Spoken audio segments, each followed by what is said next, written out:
Presenting the classics of Sam P. Chaladurai. Sam P. Chaladurai அவர்களின் போதனை களஞ்சியத்திலிருந்து.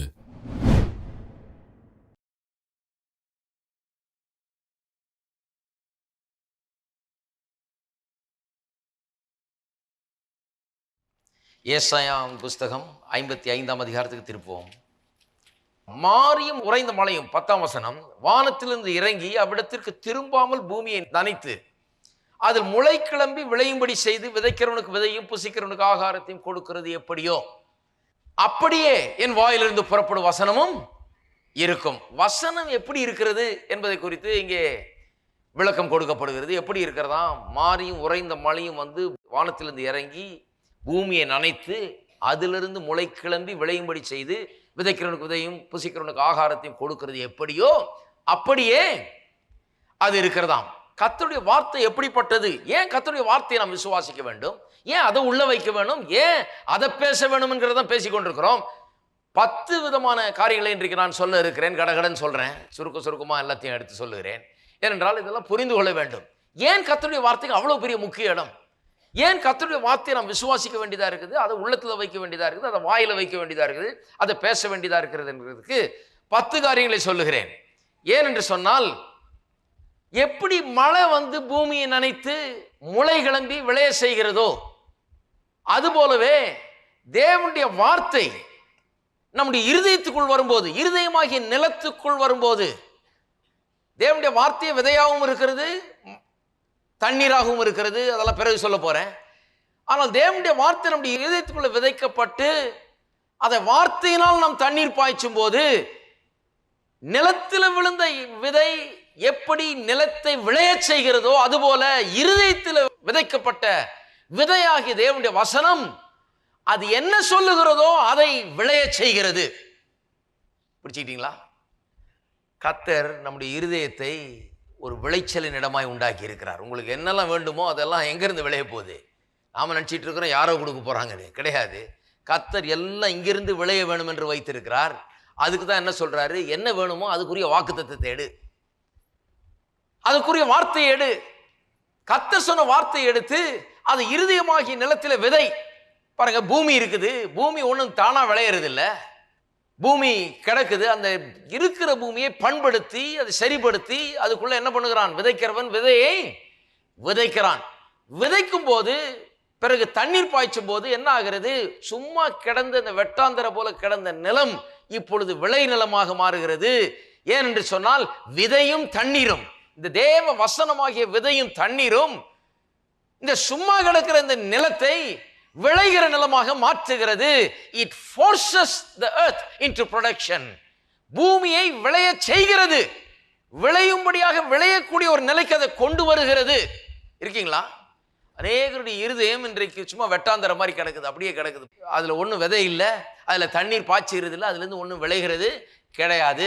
கேட்டா முள்ளும் குறுக்கும் நிறைய விளைஞ்சு கிடக்குது. வேண்டாதெல்லாம் அது தானா விளைஞ்சு எல்லா தீமைகளும், எல்லா பயங்களும், எல்லா விதமான சந்தேகங்களும், எல்லா விதமான பிரச்சனைகளும், எல்லா கவலைகளும், பாரங்களும் நிறைய விளைந்து கிடக்குது. ஒழிய கர்த்தருடைய வார்த்தை விதைக்கப்பட்டு வார்த்தை சொல்லுகிறது விளைய வேண்டும் உள்ள. அதுக்கு தான் இருதயம். இருதயம் எதுக்கு இருக்கிறது என்று கற்றுக்கொள்ள வேண்டும். அதனால்தான் நீதிமொழிகள் 4ஆம் அதிகாரம் 25ஆம் வசனத்தில் நாம் வாசிக்கிறோம், உன் இருதயத்தை எல்லா காவலோடும் காத்துக்கொள், ஏன் அது நின்று ஜீவ ஊற்று புறப்படும். அப்ப இருதயம் எதுக்குன்னு நாம கவனிக்க வேண்டும். இருதயம் எதுக்கு என்று சொன்னால், அது ஒரு விளைச்சலின் இடம். எனக்கு சுகம் வேண்டுமா? என்னுடைய சுகத்தை விளைய செய்கிற இடம். எனக்கு பொருளாதார பெருக்கம் வேண்டுமா? அதை எனக்கு உண்டாக்கி தருகிற இடம் என்ற இருதயம். என் இருதயத்தை நான் எப்படி பக்குவப்படுத்துகிறேன், என் இருதயத்தில் நான் எதை விதைக்கிறேன் என்பதை பொறுத்துதான் என் வாழ்க்கையில என்ன உண்டாயிருக்க போகிறது என்கிறது நிர்ணயிக்கப்படுகிறது. எல்லாம் கவனிக்க வேண்டும். அதனால தான் கர்த்தர் என்ன சொல்றாரு? உன்னுடைய இருதயத்தை எனக்கு தா. ஏன்? அதை வச்சுதான் நான் வேலை செய்யணும், அதுல தான் விளைய செய்ய வேண்டும். நான் அதை வைத்து தான் நான் ஒர்க் பண்ண வேண்டும், அங்கதான் நான் ஆரம்பிக்க வேண்டும். உனக்கு வேண்டிய எல்லாவற்றையும் தருவதற்கு இந்த பூமியை எப்படி உண்டாக்கி உனக்கு வேண்டிய எல்லாவற்றையும் விளைய செய்கிற பூமியாக இதை நான் வைத்திருக்கிறேனோ அதுபோலவே உன்னுடைய இருதயத்தை, ஆவிக்குரிய ஜீவியத்தில் உன்னுடைய இருதயத்தில் உனக்கு வேண்டிய எல்லாவற்றையும் விளையச் செய்கிற ஒரு நிலமாக இந்த இருதயம் இருக்கிறது. அதனால தான் மார்க் 4ஆம் அதிகாரத்தில் இருக்கிற அந்த உவமைகள்லாம் ரொம்ப முக்கியம். விதைக்கிறவன் விதைக்க புறப்பட்டான், விதைக்கிறவன் வசனத்தை விதைத்தான். 4 விதமான இருதயத்தில் விதைக்கப்பட்டது வசனம் இல்லையா? அப்படியெல்லாம் வாசிக்கிறோம். அதெல்லாம் என்ன, எப்படி தேவன் காரியங்களை செய்கிறார் என்பதை குறித்த வார்த்தைகள் அது. அப்ப நான் சொல்லுகிறேன், முதலாவது காரியம் என்ன, விதை பூமியில விதைக்கப்படும் போது, அதுல தண்ணீர் பாய்ச்சப்படும் போது எப்படி சும்மா கிடக்கிற பூமியை விளைய செய்கிறதோ அதுபோல தேவனுடைய வார்த்தை நம்முடைய இருதயத்திலே விதைக்கப்பட்டு வார்த்தையாகிய தண்ணீரை நாம் பாய்ச்சும் போது வார்த்தை என்ன சொல்லுகிறதோ, என்ன விதைக்கிறோமோ அதுதானே விளைய போகுது. தக்காளியை விதைச்சா தக்காளி தான் விளைய போகிறது. அப்ப வார்த்தை என்ன சொல்லுகிறதோ அது விளைய ஆரம்பிக்கிறது பாருங்க. ஆகவேதான் ஜெபம் என்கிறது வார்த்தையின் அடிப்படையில் இருக்க வேண்டும். ஏனென்றால் இந்த ஃபெய்த் பிரின்சிபல்ஸ் எல்லாம் வேலை செய்து பாருங்க. ஜெபத்தில் இந்த விசுவாச கோட்பாடுகள் வேலை செய்கிறது. இப்படிதான் கர்த்தர் இயங்குகிறார். சிலர் நினைச்சுக்கிறாங்க பரலோக வாசலை போட்டு அடி அடின்னு அடிச்சு இடி இடின்னு இடிச்சு அதை திறந்து அதை உடைச்சு எப்படியாவது கடவுள் என்ன ஜெபத்தை கேட்கும்படியாய் கூச்சல் போடுறது ஓன்னு. ஏன்னா கர்த்தருக்கு காது சரியா கேட்காது பாருங்க. அவர் உள்ள எங்கேயாவது இருப்பாருங்க. அவர் தூங்கி கொண்டிருப்பாரோ, அவர் லீவில் போயிருப்பாரோ. சிலர் எப்படி நினைக்கிறாங்களோ தெரியல. கர்த்தரை பற்றி கூச்சல் போட்டு தட்டி நான் விட மாட்டேன் ஆண்டவரே என்று சொல்லி பிடிவாதமா இருந்து கண்ணீர் விட்டு கதறி என்னமாவது பண்ணி பெற்றுக்கொள்ளலாம்னு நினைக்கிறாங்க. ஆனால் கர்த்தர் அருமையான காலிங் பெல்லுன்னு வச்சிருக்கிறாரு. அது என்னன்னா கர்த்தருடைய வார்த்தை. அதை அழுத்தினா போதும், எல்லாம் திறக்குது, எல்லாம் வேலை செய்யுது, எல்லா காரியங்களும் வாய்க்க பண்ணுகிறார். ஆகவே கர்த்தருடைய வார்த்தை எப்படி வேலை செய்யுதுன்னு பாருங்க. நிலத்தை விளைய செய்கிற அந்த விதையை போல கர்த்தருடைய வார்த்தை வெறுமையா இருக்கிற நம்முடைய வாழ்க்கையில, நன்மைகள் இல்லாமல் இருக்கிற வாழ்க்கையில, தேவைகள் நிறைந்த வாழ்க்கையில, பிரச்சனைகள் நிறைந்த வாழ்க்கையில, தேவைகள் உள்ள ஒரு விவசாயி போய் எப்படி நிலத்தில் விதைச்சு ஒரு பெரிய விளைச்சல் எதிர்பார்க்கிறோம், அதுபோல தேவைகள் உள்ளவர்கள் தங்களுடைய உள்ளங்களில் விதைக்க ஆரம்பிக்க வேணும். கர்த்தருடைய வார்த்தை எடுத்து விதைக்க ஆரம்பிக்க வேணும். உங்களுடைய தேவைகள் என்ன? சில சொல்லலாம், எனக்கு சுகம் தேவையா, பலவீனமா இருக்கிறேன், டாக்டர் சொன்னார் எனக்கு இந்த வியாதி அந்த வியாதின்னு, அல்லது எனக்கு பொருளாதாரத்தில் எனக்கு பெரிய கஷ்டமா இருக்குது, எத்தனையோ வருஷமா நான் கஷ்டத்தில் வாழ்ந்து கொண்டிருக்கிறேன், என்னுடைய வாழ்க்கையே பெரிய ஒரு தேவைகளின் வாழ்க்கையா இருக்குது, பற்றாக்குறையின் வாழ்க்கையா இருக்குது, இல்லாமையின் வாழ்க்கையா இருக்குது, ஒரு பிரயோஜனமுள்ள வாழ்க்கையா இல்லை. அப்ப அந்த வாழ்க்கையை எப்படி மாற்றுகிறது, மாற்றி அமைக்கிறதுக்கு இப்ப வேலை செய்யணும் நீங்க. அது என்ன? ஒவ்வொரு நாளும் உங்களுடைய தேவை என்னன்னு பார்த்து அதுக்கேற்ற வாக்கு தத்தங்களை எடுத்து அதை என்ன பண்ணணும், உள்ளத்துல விதைத்து கொண்டே இருக்க வேண்டும். இருதயமாகிய நிலத்தில் விதைத்து கொண்டே இருக்க வேண்டும். விதைத்து கொண்டே இருக்கும்போது விளைச்சல் வந்து கொண்டே இருக்கும். இரண்டாவது காரியம், ஆகவேதான் தேவன் தம்முடைய வார்த்தை அனுப்பி ஜனங்களை சொஸ்தமாக்கினார் என்று, குணமாக்கினார் என்று வாசிக்கிறோம். 107ஆம் சங்கீதம் 20ஆம் வசனத்தில் அவர் தமது வசனத்தை அனுப்பி அவர்களை குணமாக்கி அவர்களை அழிவுக்கு தப்புவிக்கிறார். ஹீலிங் அண்ட் டெலிவரன்ஸ், குணமாக்குதலும் தப்புவித்தலும் சுகமும் விடுதலையும் சுருக்கமா சொல்ல போனால் எப்படி வருகிறதாம்? வார்த்தையை அனுப்பி. நிறைய பேர் கேட்கலாம், ஏயா எனக்கு சுகம் தேவை, அவர் வார்த்தை அனுப்புனா எப்படி? சுகம்னு கேட்டா வார்த்தை அனுப்புனா எப்படி? சுகத்தை எல்லாம் அனுப்பணும், வார்த்தை அனுப்புனா எப்படி? வேதம் சொல்லுகிறது அவர் தம்முடைய வார்த்தை அனுப்பி என்ன பண்ணுகிறாராம்? அவர்களை குணமாக்கினார். அப்ப தேவன் ஒன்றை செய்ய வரும்போது என்னத்தை அனுப்புறாரு பாருங்க. நீங்க சுகமானு கேட்கும்போது அவர் என்ன பண்றாரு? அதுக்கேற்ற வார்த்தையை தான் அனுப்புகிறார். நீங்க விடுதலை வேணும்னு கேட்கும்போது அதுக்கேற்ற வார்த்தையை தான் அனுப்புகிறார். அருமையானவர்களை கவனிக்க வேணும் தேவன் எப்படி வேலை செய்யறாருன்னு. ஏன் வார்த்தை அனுப்புகிறார்? ஏன் என்று சொன்னால் ஏசாயா 55 சொல்லப்பட்டிருக்கிறபடி அது சொன்னதை செய்யாமல் திரும்பவே திரும்பாது. வார்த்தை அது நிச்சயமாய் வாய்க்கும்.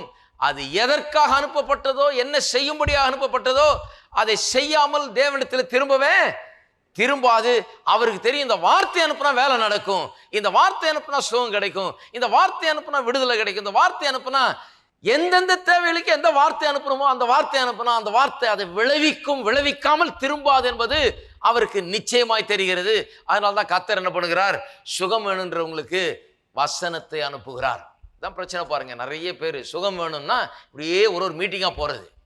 அவங்க என்ன நினைச்சிட்டு இருக்காங்க? சுகம் வேணும் என்று சொன்னால் கர்த்தர் பெரிய சுகம் கொடுக்கிற வரத்தை பெற்ற தேவதாசரை அனுப்புகிறாருன்னு. நல்லா கவனிக்க வேண்டும். சுகம் பெற்ற வரம் இருக்கிற தேவதாசரை தான் கர்த்தர் அனுப்புறாருன்னா அவருடைய வீட்டில் கூட்டம் தாழாது. அவர் இந்த உலகத்தின் தேவைகளெல்லாம் சந்திக்க முடியாது. ஏதோ ஒரு சில சுகம் அளிக்கிற வரம் பெற்ற தேவதாசர்கள் எல்லாருக்கும் சுகத்தை கொடுத்துட முடியாது. சுகத்தை அளிக்கிற வரம் என்கிற ஒன்று இருக்கிறது. அது வேறொரு நோக்கத்துக்காக அது கிரியை செய்கிறது. சில காரியங்களை காண்பிக்கும்படியாக ஊழியத்தில் அது கிரியை செய்கிறது. இயேசு ஜீவிக்கிறார் என்பதை எடுத்து காண்பிக்கும்படியாக அது வேலை செய்கிறது. ஆனால் விசுவாசிகள் சுகத்தை பெறுறது எப்படி? நான் சொல்றேன், விசுவாசிகள் சுகத்தை பெறுறது எப்படின்னு. விசுவாசிகள் சுகத்தை பெறுறதுக்கு பல வழிகள் இருக்குது. ஆனால் நம்ம ஹையஸ்ட் மெத்தடை தான் ஃபாலோ பண்ண எப்பவும். விசுவாசிகள் சுகத்தை பெறணும்னா நீங்கள் வரலாம், கை வச்சு நான் ஜெபம் பண்ணலாம். சுகம் கிடைக்குமா கிடைக்காதா? நிச்சயமா கிடைக்கும். ஆனால் எத்தனை பேர் மேலே தான் கை வைக்கிறது? ஏதோ ஒரு 10 பேர் வந்தால் கை வைத்து ஜெபம் பண்ணலாம். ஒரு 1000 பேர் வந்து நின்னா என்ன ஆகிறது? எங்கையே என்ன ஆகிறது? ஆகவே பல வழிகள் இருக்குது பாருங்க.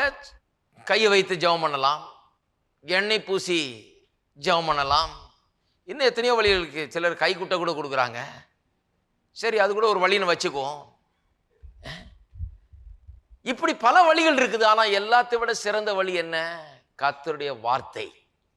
நான் உங்களுக்கு சொல்ற வழி என்றென்றைக்கு உங்களுக்கு வேலை செய்யும். நீங்கள் என் வீட்டு வாசலை தேடிட்டு வர வேண்டியதில்லை. நீங்கள் பஸ் ஏறி ஆட்டோ பிடிச்சி இதுக்கு ஒரு 100 ரூபா செலவழிச்சு ஐயா இருக்கிறாரா அப்படின்னு கேட்டுக்கிட்டு அங்கே நின்றுட்டு இருக்க வேண்டியதில்லை. சிலருக்கு ஜெபம், அவங்க ஜெபமெல்லாம் ஆண்டவரே நான் போகிறேன், அந்த ஊழியக்காரர் இருக்கணும், அதை விட சுகமான ஆண்டவர்னு கேட்டு பெற்றுக்கொள்ளலாம். அதை பெற்றுக்கொள்ள இந்த ஊழியக்காரர் இருக்க செய்யும் ஆண்டவரே. அவர் எங்கேயும் போய்விடக்கூடாது. இன்றைக்கு அடியனுக்கு ஜெபிக்கிறதுக்காக அந்த ஊழியக்காரர் வீட்டிலேயே இருக்க வேணும். நான் போறப்ப அவர் இருக்கணும். கர்த்தர் சொல்ற, அப்ப நான் எதுக்கு இருக்கிறேன்? அவர் இருக்கணும்னு அவரை கடவுளாக்கிட்டேன். என்னுடைய வார்த்தை எதுக்கு இருக்கிறது? கர்த்தர் சொல்றாரு, அவர் தம்முடைய வசனத்தை அனுப்பி அவர்களை குணமாக்கினார். அருமையானவர்களே, என்றைக்கு கிறிஸ்தவ உலகம் இப்படியெல்லாம் இருக்கிறத விட்டு மாறி வசனத்தை எடுத்து உள்ளத்துல வைக்கிறதோ, நீங்க உட்கார்ந்த இடத்துல சுகத்தை பெறலாம். நாளுக்கு நாள் சுகத்தையும் பலத்தையும் ஆரோக்கியத்தையும் உங்களுடைய வாழ்க்கையில பெருக்கி கொள்ளலாம். ஒவ்வொரு முறை சுகம் இல்லைன்னு உடனே யாரோ ஒரு பெரிய ஊழியக்காரர், வரம் பெற்ற ஊழியக்காரர் ஜெபம் பண்ணணும்னு அவசியம் இல்லை. ஒவ்வொரு நாளும் சுகத்தையும் பலத்தையும் ஆரோக்கியத்தையும் உங்களுடையது ஆக்கிக் கொள்ளலாம், எடுத்துக்கொள்ளலாம், அதை பெற்றுக்கொள்ளலாம், அதில் வாழ முடியும். அதுக்கு என்ன பண்ணணும்னா, அந்த விளைச்சலை உண்டாகிறதுக்கு இப்பவே என்ன பண்ணணும்? விதைக்க ஆரம்பிக்க வேண்டும். விதைக்க ஆரம்பிக்கும் போது அப்படிப்பட்ட ஒரு விளைச்சல் நமக்கு உண்டாகிறது. அப்ப கர்த்தர் எதுக்கு வசனத்தை அனுப்புறார்? சுகம் வேணும்னா அந்த வசனம் போய் அது விதைக்கப்பட்டு, அது தண்ணீர் பாய்ச்சப்பட்டு, அது வளர்ந்து அது சுகத்தை விளைவிக்கும். அதனால தான் அவர் அனுப்புறார். மூன்றாவது, இயேசுவே பாருங்க, மாம்சத்திலே வெளிப்பட்ட தேவன், அவர் வார்த்தை என்று அழைக்கப்படுகிறார். யோவான் 1ஆம் அதிகாரம் முதல் 3 வசனங்களிலே யோவான் இயேசுவை பற்றி இப்படியாக எழுதுகிறார். ஆதியிலே வார்த்தை இருந்தது, அந்த வார்த்தை தேவனிடத்தில் இருந்தது, அந்த வார்த்தை தேவனாய் இருந்தது. வார்த்தை வார்த்தை வார்த்தைன்னு சொல்றது யாரை சொல்லுது? இது ஏதோ வார்த்தையை சொல்ல, இந்த தேவனாகிய கர்த்தரை, இயேசுவை சொல்லுகிறது வார்த்தை வார்த்தை என்று. அவர் ஆதியிலே தேவனோடு இருந்தார், டக்குன்னு அவர்ன்றாங்க பாருங்க. வார்த்தைன்னு சொல்லிட்டு அவர், அந்த வார்த்தை அவர் தான் அந்த வார்த்தை. அப்ப இயேசுதான் வார்த்தை. இப்ப பாருங்க 3ஆம் வசனம், சகலமும் அவர் மூலமாய் உண்டாயிற்று, உண்டானதொன்றும் அவராலே அல்லாமல் உண்டாகவில்லை. நான் சொல்லுகிறேன், தேவன் உண்டாக்கின எல்லாவற்றையும் வார்த்தையினால் உண்டாக்கினார் ஒழிய வார்த்தை இல்லாமல் ஒன்றும் உண்டாக்கப்படவில்லை. வார்த்தை மூலமாக தான் எல்லாமே உண்டாயிற்று. கவனிக்க வேண்டும். அப்ப வார்த்தையின் மூலமாக தான் எல்லாம் உண்டாயிற்று என்று சொன்னால், இன்றைக்கு நமக்கு ஏதாவது உண்டாக வேண்டும் என்றால் வார்த்தையின் மூலமாக தான் உண்டாக வேண்டும். ஆதியிலே இருளிலே வெளிச்சம் உண்டாயிற்று. எப்படி உண்டாயிற்று? வார்த்தையின் மூலமாக தான் வெளிச்சம் உண்டாயிற்று. மரம் செடிகள் கொடிகள் உண்டாயிற்று. எப்படி உண்டாயிற்று? வார்த்தையினால் உண்டாயிற்று. மிருக ஜீவன்கள் உண்டாயிற்று, பறவைகள் உண்டாயிற்று, சமுத்திரத்து மீன்கள் மச்சங்கள் உண்டாயிற்று. எப்படி உண்டாயிற்று? வார்த்தையினால் உண்டாயிற்று. சூரிய சந்திர நட்சத்திரங்கள் உண்டாயிற்று. எப்படி உண்டாயிற்று? வார்த்தையினால் உண்டாயிற்று. நாம் இதெல்லாம் பார்த்து ஆச்சரியப்படுகிறோம். இன்றைக்கு சூரிய சந்திர நட்சத்திரம் எல்லாம் பார்த்து நம்ம ஆண் வாயை பழக்கிறோம். இவைகள் அத்தனையும் வார்த்தையினால் உண்டாயிற்று. நான் சொல்லுகிறேன், என்றைக்கு வெறும் மலையும் காடுகளையும் மரங்களையும் பூக்களையும் சூரியனையும் சந்திரனையும் பார்த்து வாயை பழக்கிறவர்கள் கர்த்தருடைய வார்த்தையை பார்த்து இது இவ்வளவு மேன்மையானதான்னு சொல்லி என்னைக்கு வாயை பழக்கிறாங்களோ அன்னைக்கு தான் இது அவங்க வாழ்க்கை சரியா இருக்க போகிறது. வார்த்தை குறித்த ஒரு பெரிய ஆச்சரிய உணர்வு விசுவாசிகள் மத்தியில் இன்றைக்கு இல்லை. உலகம் முழுக்க சொல்லுகிறேன் நான், இன்றைக்கு வார்த்தை எவ்வளவு மேன்மையானது. வார்த்தை தான் எல்லாவற்றையும் உண்டாக்கினது. தேவனுடைய வார்த்தையினால் எல்லாம் உண்டானது என்கிற அறிவு அநேக ஜனங்களுக்கு இல்லை. பைபிளை வச்சிட்டு இருக்காங்க, கோயிலுக்கு போறாங்க, நான் சொல்றது போல மண்டிட்டு மன்றாடுகிறாங்க, கண்ணீர் விடுறாங்க, உபவாசம் பண்றாங்க, எல்லாம் பண்றாங்க. ஆனா வார்த்தைக்கு முதன்மையான இடம் கிடையாது. வார்த்தையை பற்றி ஒரு ஆச்சரிய உணர்வு அவர்களை ஆட்கொள்ளவில்லை. வார்த்தை எவ்வளவு மேன்மையானது. இன்றைக்கு நான் பார்த்து அதிசயப்படுகிற எல்லாமே பாருங்க, இந்த கொடைக்கானல், ஊட்டி மலைகளில் போய் பார்த்தா, எல்லாம் சம்மருக்கெல்லாம் போவீங்க நிறைய பேர், போய் பார்த்தீங்கன்னா அப்படியே ஆச்சரியமா இருக்கு, அப்படியே நின்று பார்த்துக்கிட்டே இருக்கலாம்னு. ஆனால் அங்கே நின்று பார்க்கும்போது எனக்கு உள்ள தோன்றுகிறது என்ன, கர்த்தருடைய வார்த்தையினால் இவைகள் எல்லாம் உண்டாயிற்று. நான் இன்றைக்கு பார்த்து அதிசயப்படக்கூடிய காரியங்கள் எல்லாம் கர்த்தருடைய வார்த்தையினால் உண்டாயிற்று. என்னுடைய வாழ்க்கையும் அதிசயப்படத்தக்க விதத்திலே மாறும். எப்படி மாறும்? கர்த்தருடைய வார்த்தையின் மூலமாக தான் மாறும். என்றைக்கு வார்த்தைக்கு மரியாதை கொடுக்கிறோமோ அன்றைக்கு தான் நம்முடைய வாழ்க்கையில விருத்தியும் பெருக்கமும் ஏற்பட முடியும் என்பதிலே சந்தேகமே கிடையாது. அருமையான தேவ ஜனமே, வார்த்தைக்கு மரியாதை கொடுக்கிற ஒரு விசேஷித்த ஜனமா இந்த சபையின் ஜனங்கள் மாற வேண்டும். இருக்கீங்களா? அதையும் இதையும் பின்னால ஓடுகிறவர்களா அல்ல, தேவனுடைய வார்த்தையின் மேன்மை உணர்ந்தவர்களாய் மாற வேண்டும். சரி, நான்காவது, தேவன் வார்த்தையை பற்றி பேசிக்கிட்டு வர்றோம். ஏன் வார்த்தைக்கு அவ்வளவு பெரிய இடம் ஜெபத்தில்? ஏன் வார்த்தையை வச்சு தான் ஜெபம் பண்ணணும்? ஏன் கர்த்தருடைய வார்த்தையை வச்சு தான் நம்ம ஜெபத்தையே பண்ணணும்? நாம புலம்புறதல்ல ஜெபம், நான் கூப்பாடு போடுற கூப்பாடு அல்ல ஜெபம், என்னுடைய கண்ணீர் அல்ல ஜெபம், நான் சொல்லுகிற வார்த்தை அல்ல ஜெபம். ஜெபம் தேவனுடைய வார்த்தையை நான் எடுத்து என் வாயில வைத்து அதை பேசுகிறது, அதுதான் ஜெபம். ஏன்? நான்காவது காரணம் சொல்லுகிறேன். அது ஏன் என்று சொன்னால், தேவன் தம்முடைய எல்லா வல்லமையும் வார்த்தையில வைத்து விட்டார். அவருடைய வார்த்தையில வைத்து விட்டார். எதுக்கு நான் வசனத்தை எடுக்கணும்? அவருடைய வார்த்தையை நான் எடுக்க வேண்டும். எதுக்கு அதை எடுத்து நான் விசுவாசிக்க வேணும்? அதை எடுத்து உள்ளத்துல விதைக்க வேணும்? அதை எடுத்து ஏன் என் வாயில நான் வைக்க வேண்டும்? ஏன் என்று சொன்னால், கர்த்தர் தம்முடைய அனைத்து வல்லமையும், அவருக்கு இருக்கிற ஒட்டுமொத்த வல்லமையும், எல்லா வல்லமையும், அது எவ்வளவு வல்லமைன்னு யோசித்து பாருங்க கொஞ்சம். கர்த்தருக்கு இருக்கிற அந்த அளவற்ற வல்லமை, அப்படிதான் சொல்ல முடியும். ஏன்னா அவருடைய வல்லமைக்கு எல்லையே கிடையாது. கோடு போட்டு இவ்வளவு நிறுத்த முடியாது அவருடைய வல்லமையை. நான் சொல்லுகிறேன், அவருடைய அளவற்ற எல்கையற்ற வல்லமையை, ஆற்றலை அவர் தம்முடைய வார்த்தையில எல்லாவற்றையும் வைத்து விட்டார். எல்லா வல்லமையும். வார்த்தைக்கு அப்பாற்பட்ட விதத்தில் வல்லமை கிடையாது. எல்லா வல்லமையும் வார்த்தையில வைக்கப்பட்டிருக்கிறது. அப்ப நான் அவருடைய வார்த்தையை எடுத்து அதை உள்ளத்தில் விதைத்து அதை விசுவாசித்து அதை பேசி அதை ஜெபத்தில் நான் பேசும்போது, அதனாலதான் அந்த ஜெபத்தில் அவ்வளவு பெரிய வல்லமை இருக்கிறது. மலைகளை பெயர்க்கக்கூடிய வல்லமை அந்த ஜெபத்தில் இருக்கிறது. இருக்கீங்களா? அப்ப வார்த்தையில எல்லா வல்லமையும் வைத்து விட்டார். திருப்பவும் எபிரேயர் எழுதின நிருபம் 1 அதிகாரம், எபிரேயர் 1:3. இவர் அவருடைய மகிமையின் பிரகாசமும் அவருடைய தன்மையின் சொரூபமாயிருந்து, இயேசுவை குறித்து சொல்லி இருக்கிறது, அவருடைய மகிமையின் பிரகாசமும் அவருடைய தன்மையின் சொரூபமாயிருந்து சர்வத்தையும் தம்முடைய வல்லமை உள்ள வசனத்தினாலே தாங்குகிறவராய் தம்மாலே தாமே நம்முடைய பாவங்களை நீக்கும் சுத்திகரிப்பை உண்டு பண்ணி உன்னதத்தில் உள்ள மகத்துவமானவருடைய வலது பார்சத்திலே உட்கார்ந்தார். அங்க கவனிக்க வேண்டியது, தம்முடைய வல்லமை உள்ள வசனத்தினால். இந்த வல்லமை உள்ள வசனத்தினால் உடனே டக்குன்னு விளங்க மாட்டேங்குது தமிழ்ல. ஆங்கிலத்தில் ரொம்ப அருமையா சொல்லியிருக்குது. By the word of his power he sustains all things by the word of his power. சாதாரணமா ஆங்கிலத்தில் பவர் ஆஃப் his word தான் சொல்லுவோம் இல்லையா? சாதாரணமா வார்த்தையின் வல்லமையினால் அப்படின்ற விதத்தில் தான் ஆங்கிலத்தில் சாதாரண சொல்லுவாங்க. இங்கே கொஞ்சம் மாற்றி சொல்லப்பட்டிருக்கிறது, by the word of his power. by the word of his powerனா வல்லமையுள்ள வார்த்தையினால்.